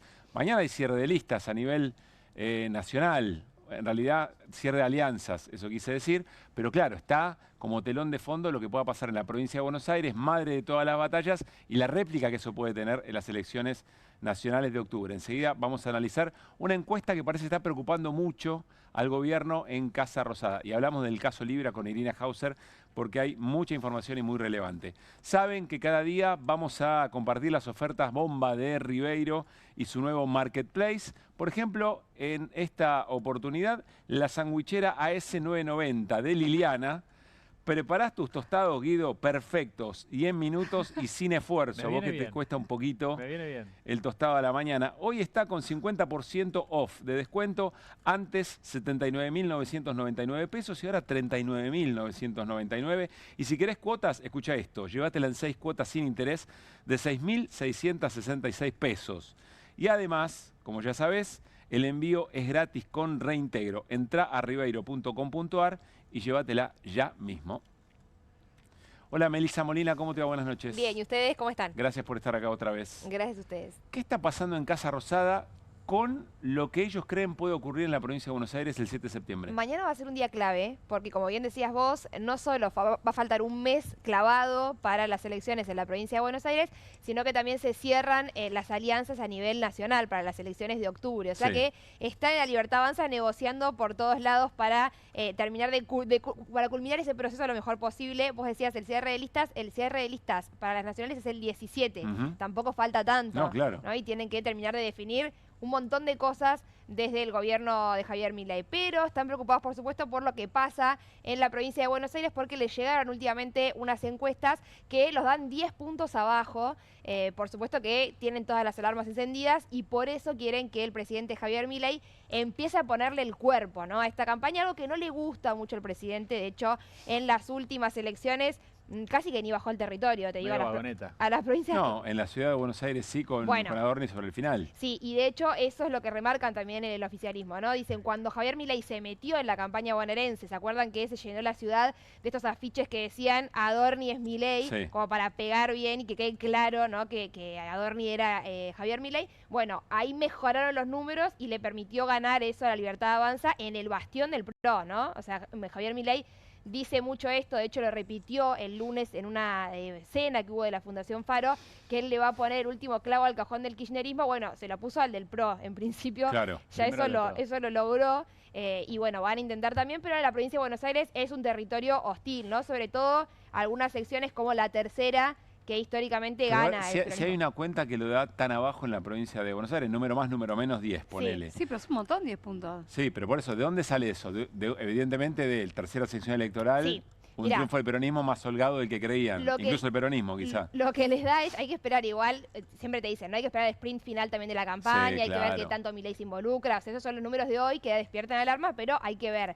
Les dan mal los números en la segunda, en la tercera y en la cuarta. Vos pensás, Pablo, que en esas secciones hubo cierres muy complejos también con el PRO. Varios intendentes, por ejemplo, de Junín, digamos, de San Nicolás, de distintos municipios que no quisieron ir con la Libertad Avanza, con este ruido que se generó. ¿Se acuerdan que Ritondo había dicho, vengo con todos los intendentes, esta alianza con Karina Milei, cuando lo presentó en el Hotel Libertador, esta alianza, esta fusión que hacían con la Libertad Avanza? Bueno, finalmente varios quedaron afuera y según ellos eso hace que al dividirse, digamos, los espacios de derecha, le dan una oportunidad mayor al peronismo. Bueno, en esas secciones está flojo, lo que apuestan, a lo que están poniendo todas las fichas es a poder justamente reforzar en la primera sección electoral, que es donde tiene uno de los candidatos, que te diría casi uno de los únicos intendentes que se pasó a la Libertad Avanza, que es Diego Valenzuela. Sí. Él encabeza la lista de la primera sección electoral y esperan sacar ahí la diferencia. Vos pensás que es el 30% del padrón, más o menos lo que hay en la primera sección electoral. Sí. Entonces, bueno, quieren reforzar. Por eso se decía también que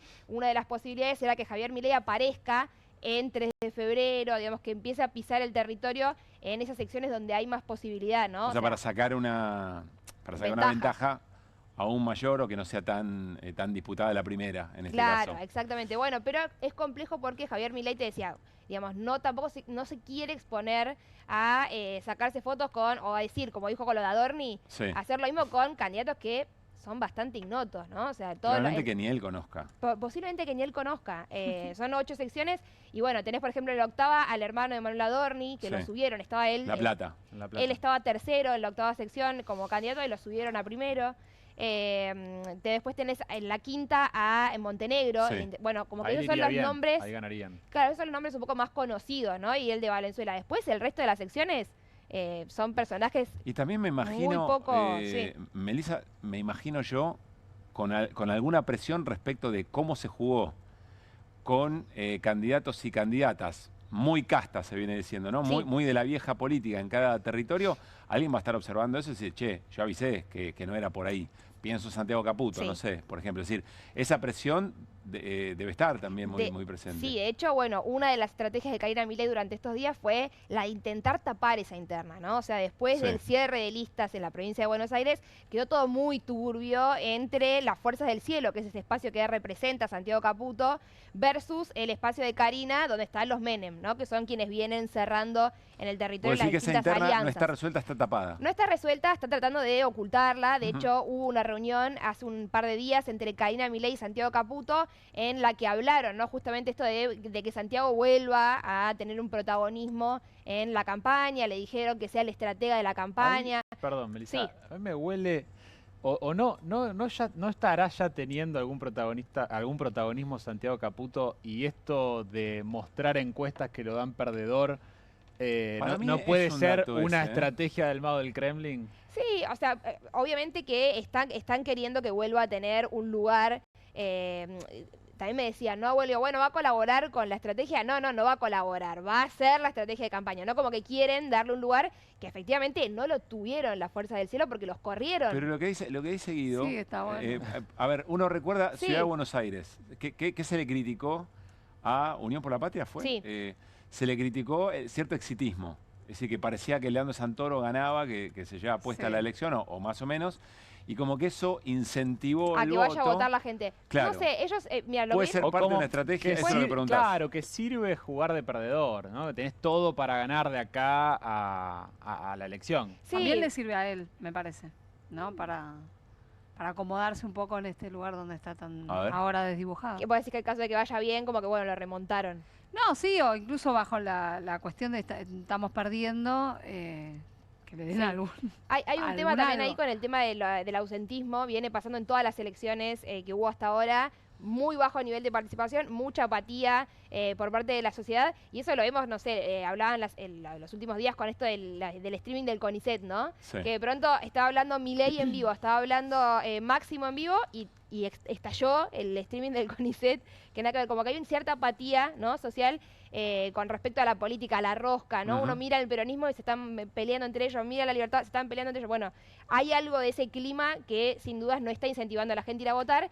Y yo preguntaba en el oficialismo, digo, bueno, ¿y van a hacer alguna campaña para incentivar el voto?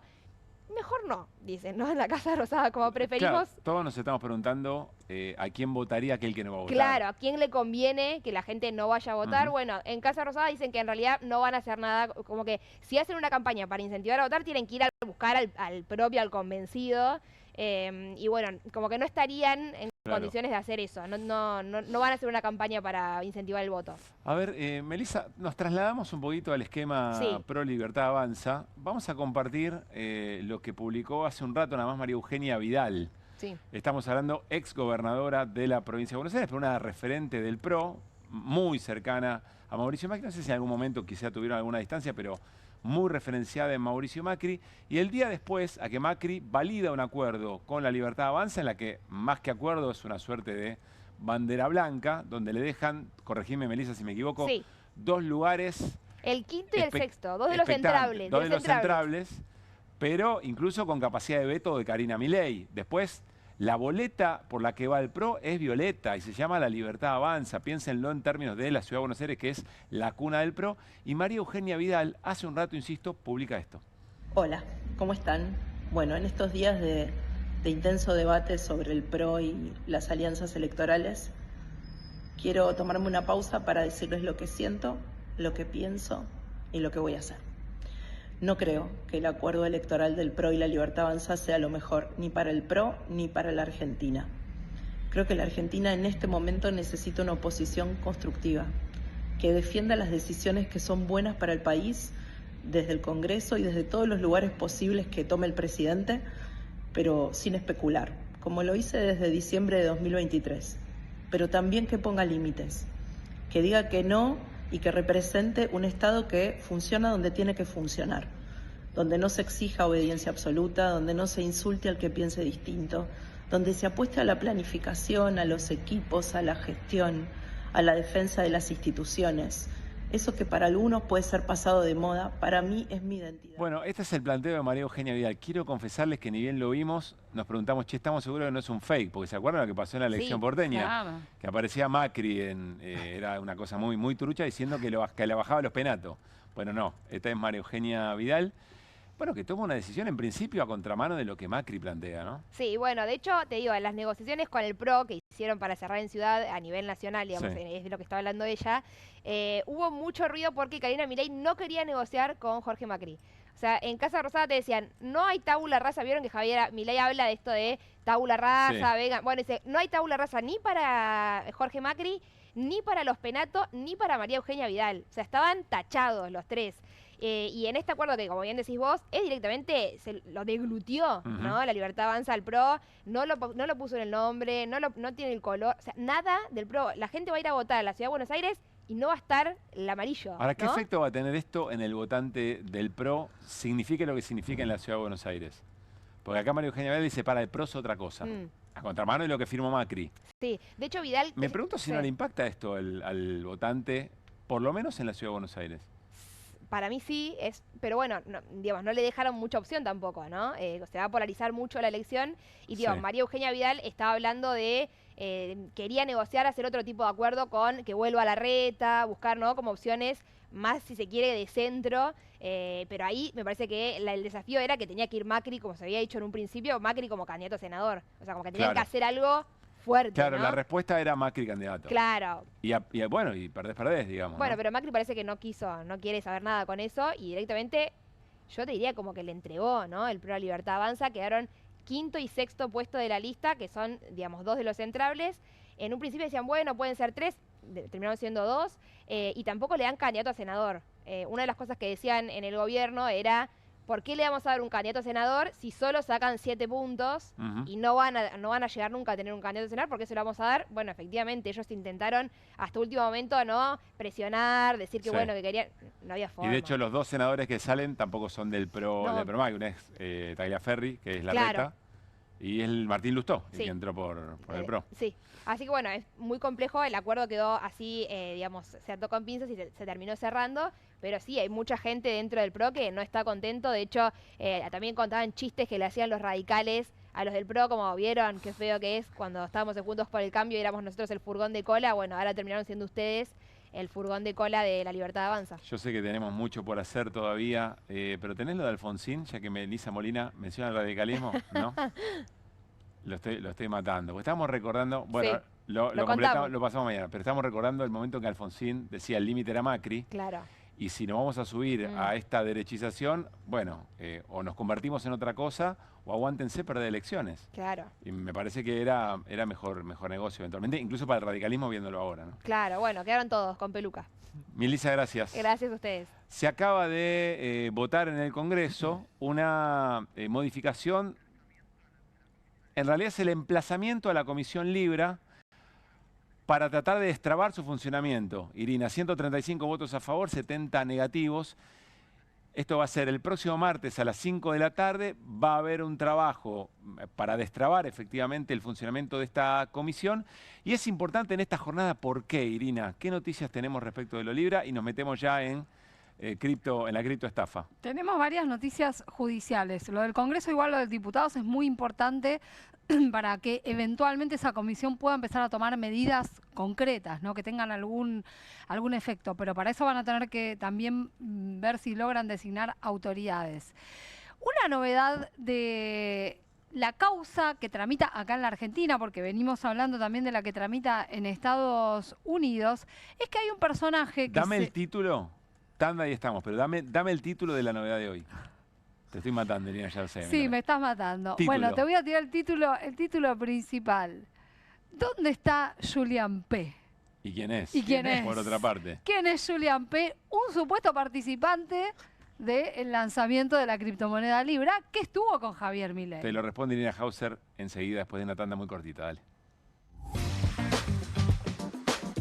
María es credinauta. Eduardo también. Y Luis y Mercedes y Pablo son credinautas. Ellos y miles de argentinos formamos Banco Credicop. Y somos credinautas porque desde siempre creímos que es mejor hacerlo juntos y no hacerlo solos. Porque somos cooperativos y solidarios. Y porque sabemos que solo nos salvamos si lo hacemos entre todos. Ahora, hacete vos también, credinauta. Movete a Credicop. Movete a un banco distinto. Banco Credicop Cooperativo. La banca solidaria. En Pilar contamos con Mimuni, nuestra herramienta digital de atención ciudadana para solicitar turnos, realizar trámites y gestionar reclamos de manera ágil y cercana. Descárgate la app o chatea con nosotros por WhatsApp a través de 11 52 38 68 64. Las 24 horas del día. También podés acercarte a cualquiera de nuestros puntos Muni de lunes a viernes de 8 a 18 horas y los sábados de 9 a 15 horas. En Pilar seguimos acercando el Estado a todos y todas las pilarenses. Pilar presente con futuro.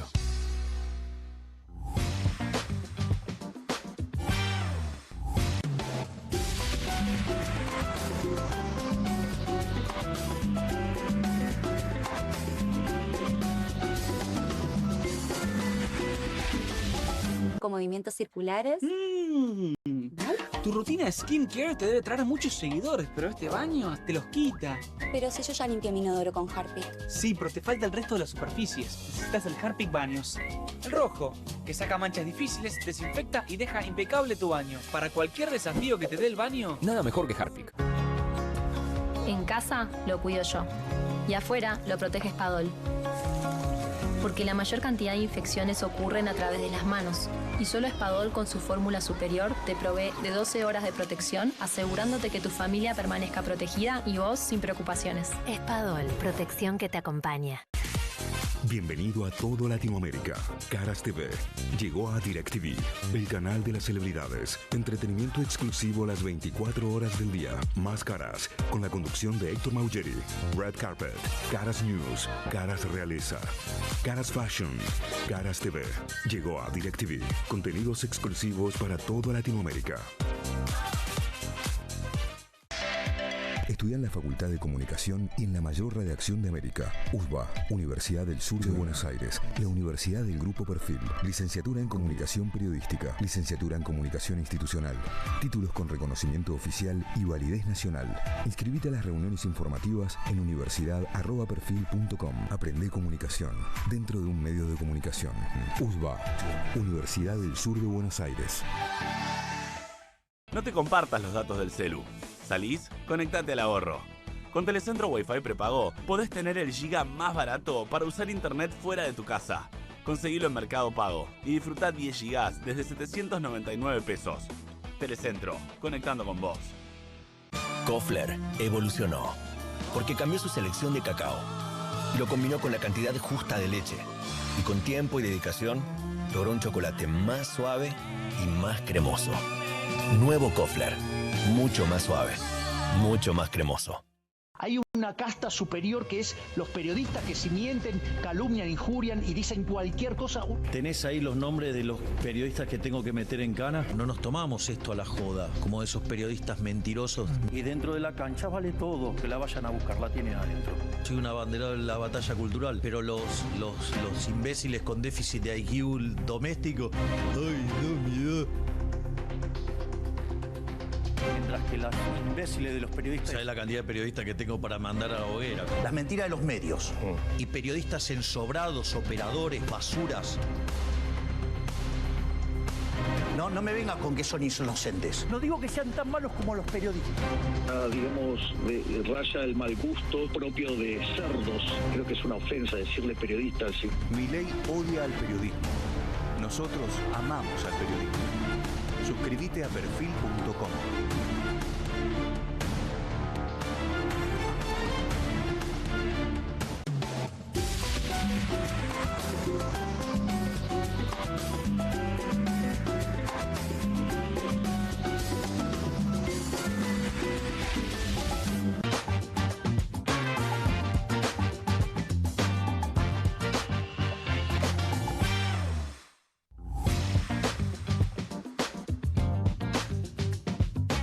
Cerramos el programa con toda la información y las novedades respecto del caso Libra, Irina. Estamos hablando de los cuentos de la cripto en nuestra sección.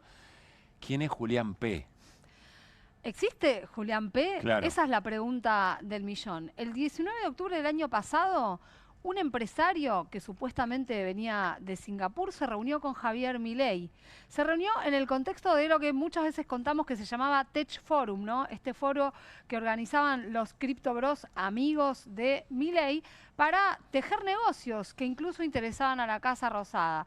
Bueno, este hombre que estamos viendo junto a Javier Milei supuestamente se llama Julián P. Así se registró en una reunión que tuvo con el presidente en el Hotel Libertador, que era donde se hacía este foro, y que quedó además asentada en el registro de audiencias de la Casa de Gobierno, a pesar de que se hacía en el Hotel Libertador. Puso que se llamaba Julián P. y puso un número de documento. ¿Quién es este hombre? Bueno, estaba vinculado a es el CEO en realidad de una empresa que se llama Keep Protocol, que está asociada al lanzamiento de la criptomoneda Libra.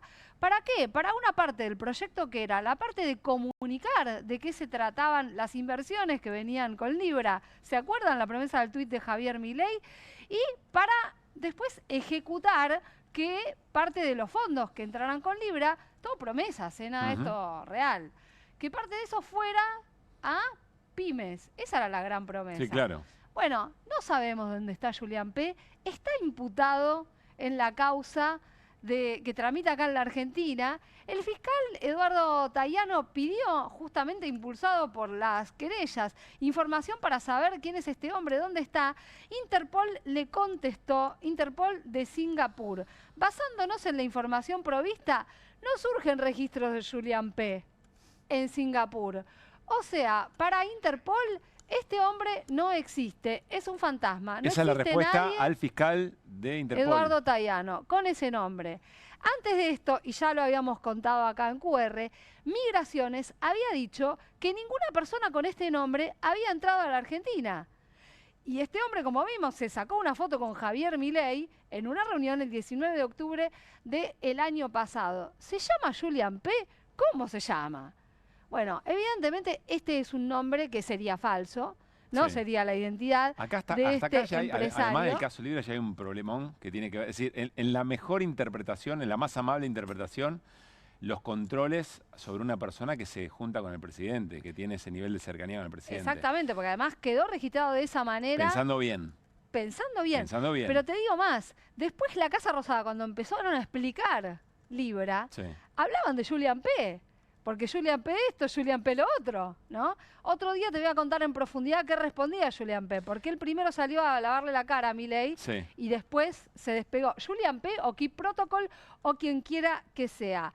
Esto que el fiscal Tayano no encontró, a esta persona que evidentemente no pudo encontrar ni por Migraciones ni por Interpol, hay un grupo de especialistas vinculados al mundo de los programadores, al mundo cripto. Hay un querellante, Martín Romeo también, que empezaron a rastrear a ver cuál era el posible nombre. Y bueno, y hoy, cuando se arma todo este escandalete, porque Julian P. no existe, encontraron un nombre posible.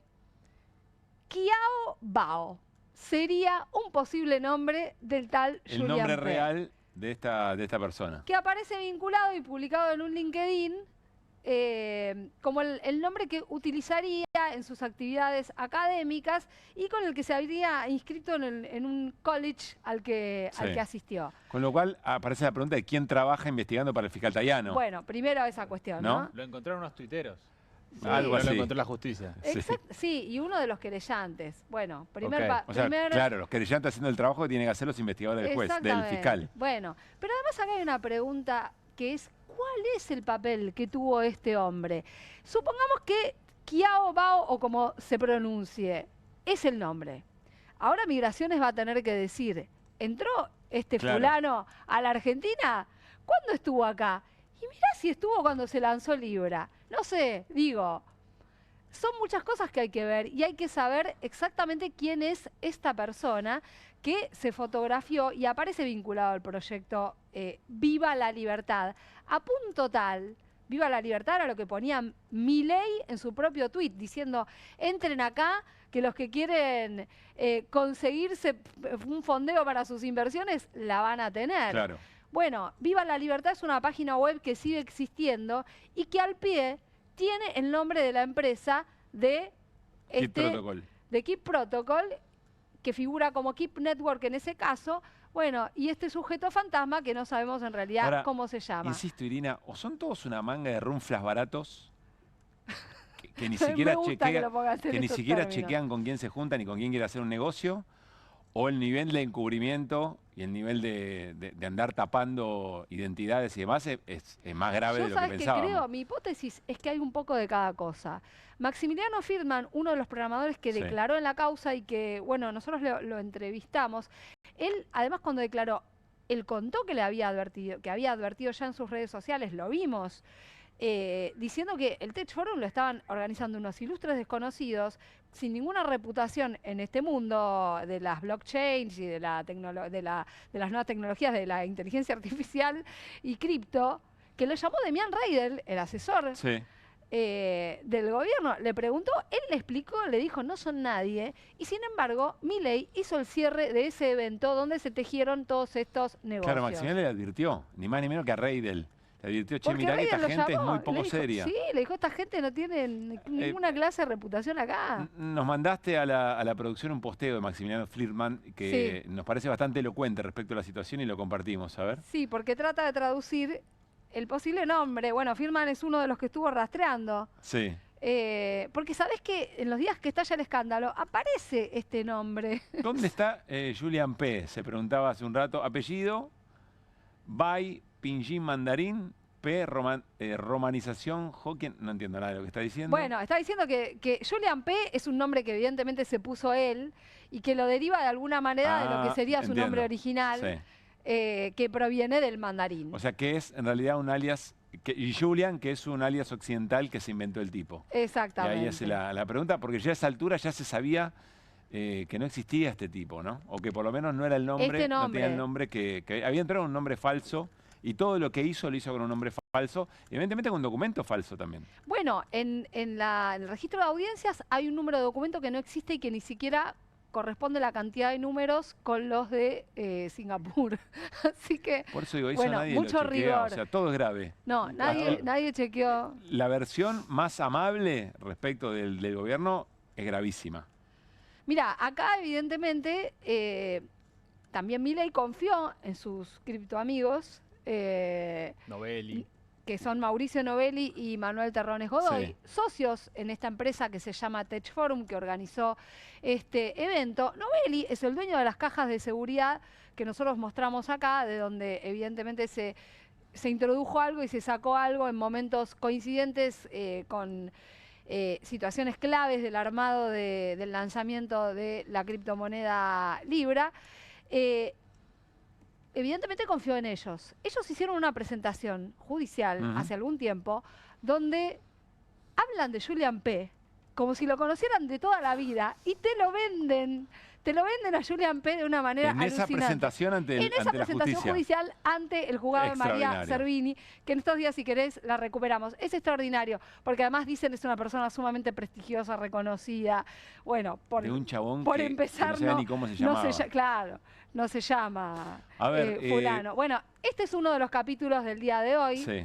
Otro tiene que ver con una medida que pidió el fiscal Eduardo Tayano, muy importante, previsible, la tenía que pedir y si no era un papelonazo, porque como también estuvimos contando en QR, se conoció también por la investigación que van haciendo algunos especialistas, en este caso el ingeniero Fernando Molina, se habían conocido durante los últimos días una gran cantidad de transferencias multimillonarias que se habrían hecho desde cuentas y de billeteras virtuales manejadas por el propio Hayden Davis, el creador de la criptomoneda Libra, y que van a parar en algunos casos a billeteras de terceros. Entonces la pregunta es, ¿a quién le estabas pagando, amigo? Claro. Cuando estabas en la Argentina y justo cuando estabas en la Casa Rosada, justo cuando saliste de la Casa Rosada, $500,000, $1.200.000, casi $2 millones. Bueno, pidió finalmente el fiscal Tayano que se haga la trazabilidad de esas operaciones y que a través de las exchanges que intervinieron se busque, ahí estamos viendo la orden de Tayano,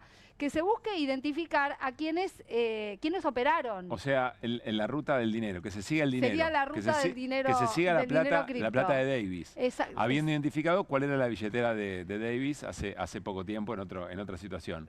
Bueno, algunas de las billeteras, otras que estarían asociadas a David. Sí. Es una maraña, por eso también Tayano se lo da. Insisto, Tayano lo primero que tiene que hacer es pedir algún tipo de recurso y contratar a Molina y a Romeo, los tiene que contratar como asesores. Bueno, ayúdenme a investigar. Es creyente, aporta un montón de cosas. A Molina lo tendrían que citar a declarar de nuevo, pero sí, evidentemente necesitan asesoramiento especializado. Si es que tienen voluntad, si es que hay ganas de llegar al fondo. Claro, ¿no? bueno, está interviniendo una unidad fiscal especializada que es muy buena. Sí. Pero ¿qué hizo Tayano cuando recibió, por ejemplo, la información sobre quiénes habían operado a través de Binance, que es como un banco virtual, ¿no? No la subió al sistema, entonces no la pudo analizar Martín Romeo, uno de los querellantes, que es el que sabe leer esa blockchain, esa cadena. Claro, lo único que falta es que le estén ocultando información del propio expediente a las personas que más avances están logrando y que nada tienen que ver con Tayano. Bueno, el mecanismo que se usa es subir tarde la información, demorar subir la información al sistema. Eso ocurre, eso hay que decirlo, ocurre.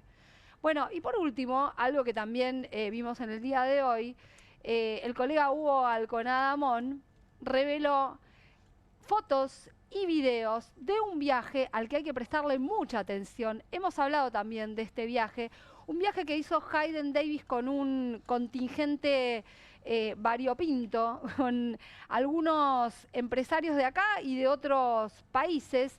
Lo hizo por distintos puntos del país. Esto fue también el año pasado, en noviembre del 2024, en un avión privado, operado por la empresa Royal Class, un alquiler que habría costado $400.000, recorrió Neuquén, estuvo en Vaca Muerta, Tierra del Fuego, Catamarca y Salta, y después se fue a Paraguay.